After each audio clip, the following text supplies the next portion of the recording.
Our startup of the day, we're putting the spotlight on Noise. That's India's leading smartwatch and connected lifestyle brand. It's now expanding internationally.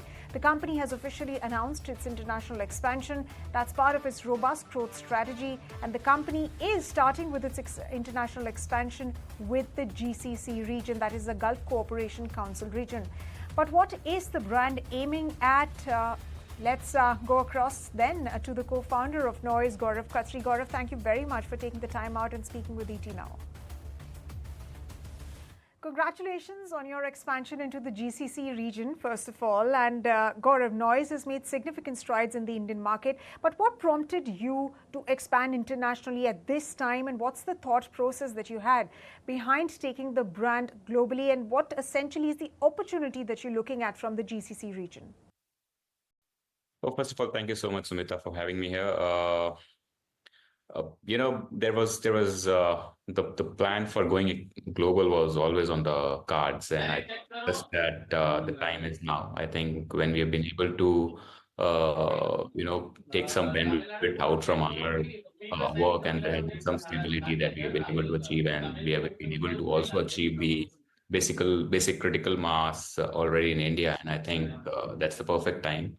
Along with that, I think there's a lot of technological advancement that as a brand we are already doing, and there has been a lot of R&D expansion that we have already done. Now the products are much more global, global ready than ever. So I think that's the probably reason that we are looking forward to extend.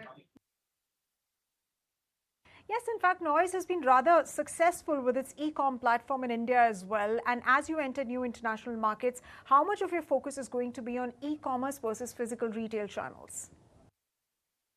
See, honestly, it's very difficult to comment on what the mix will look like. I think different territories will have a different sort of planning.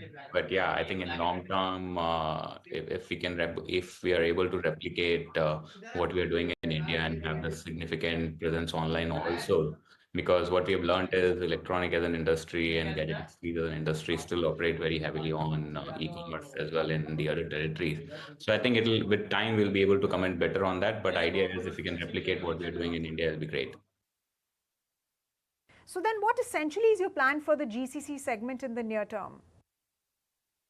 See, immediately, I think we have partnered with, as an exclusive partner with the Virgin Megastore, which is much more the experiential retail chain than anything about the sales only platform.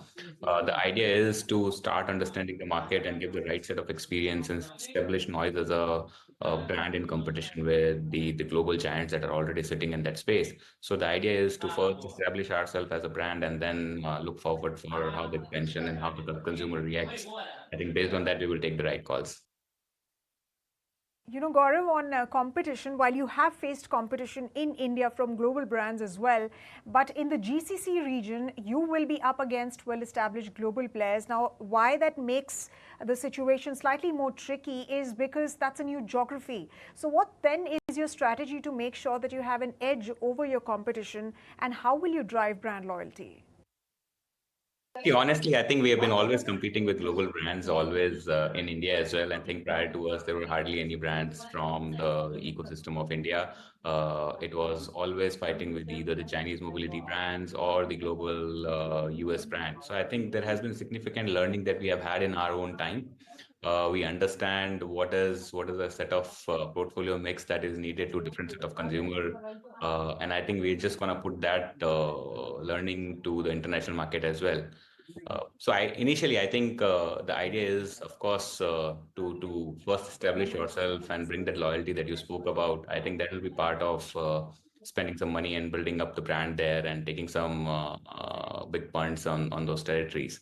But yeah, I think it'll happen only when you have the right set of partner who have the same thought process and same vision as your brand, and hence we have been very particular in choosing what we are choosing as a partner to different territories. Absolutely. And what are Noise's short-term and long-term goals for international growth, and where do you see Noise in the global market over the next 3 to 5 years?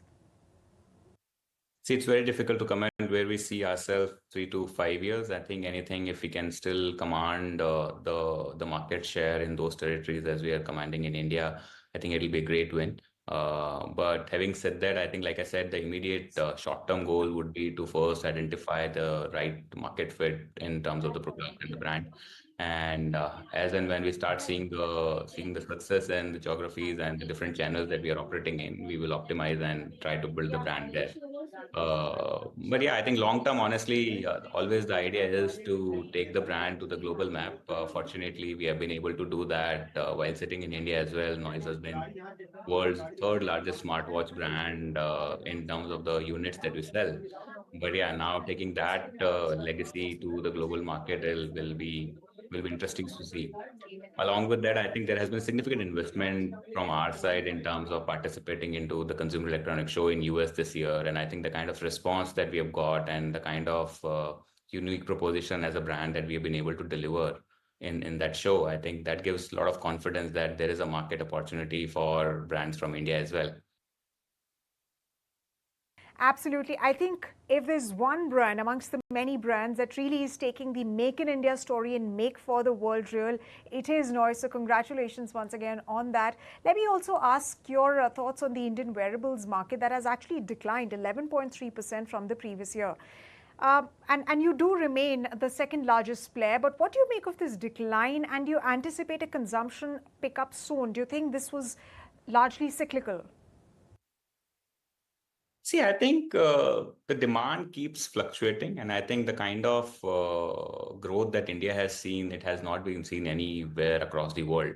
And I think we have grown extraordinarily fast in the country, and I think it's just the correction of the market. Plus, if you notice, there have been a lot of insignificant brands that were doing some, unsustainable business in the territory, and I think that is also one of the reasons that business have been winding off for a lot of these.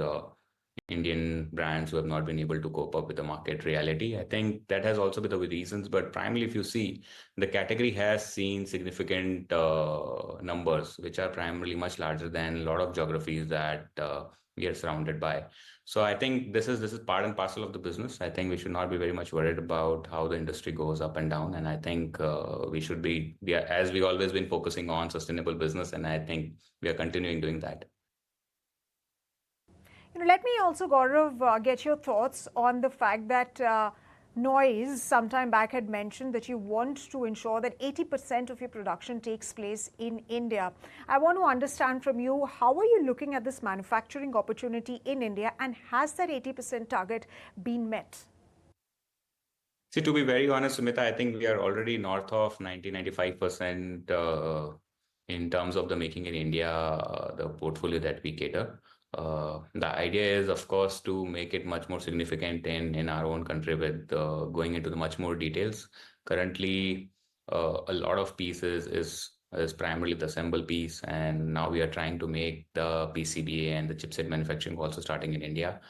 We have already incubated that, and I think there has been a JV that we did last year with one of the giant Amber Group, and I think that is resulting very, very well. So significant investment is going in Make in India, and I think, like you said, the focus would be to make in India and make for the world. So what are your growth projections that you have for Noise from India and from GCC? It'll be very difficult to comment on the India piece right now. I think, like I said, I think we are a little optimistic in terms of the goals that we are keeping, and these goals are not just related to the GCC. I think idea is to expand beyond that. The GCC is the first partnership that has come along, and I think we're in very advanced talks with multiple different geographies, which are in Europe and the Southeast Asia. So I think the idea is, again, is to be not very bullish, but still have some expectation in terms of revenue. Of course, like I said, I think it'll come on the back of all the three channels, whether it is D2C, whether it is a retail and the online e-commerce business that we will be partnering in future.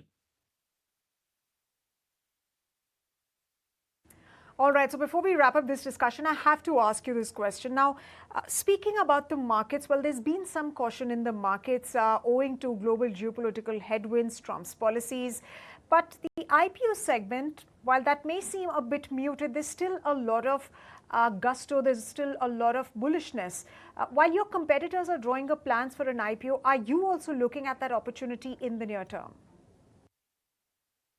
Yeah, I think in terms of long term, of course, there will be things that will get extended to that part. But immediately, if you ask anything happening in 2025, is probably no. I think in terms of the business, we have more or less sorted, and I think in terms of the preparedness, the business is prepared. But I think we're just waiting for the right time. Whenever there will be a right opportunity in front of us, we'll take that path as well. But I think the business have been always primarily bootstrapped. There's a very significant amount, insignificant amount that we have got from Bose, right? Which is a more technical partnership that we are having in terms of the technology exchange. So there is no push or there is no pressure of just going IP for the sake of going it. I think still the focus would be to do the profitable and sustainable business. All right, so not looking at that opportunity, the IPO opportunity in the near term, not in at least 2025. Well, on that note, thank you very much, Gaurav, for joining us and sharing your thoughts on the company's international expansion. We wish you luck for the Gulf Cooperation Council region.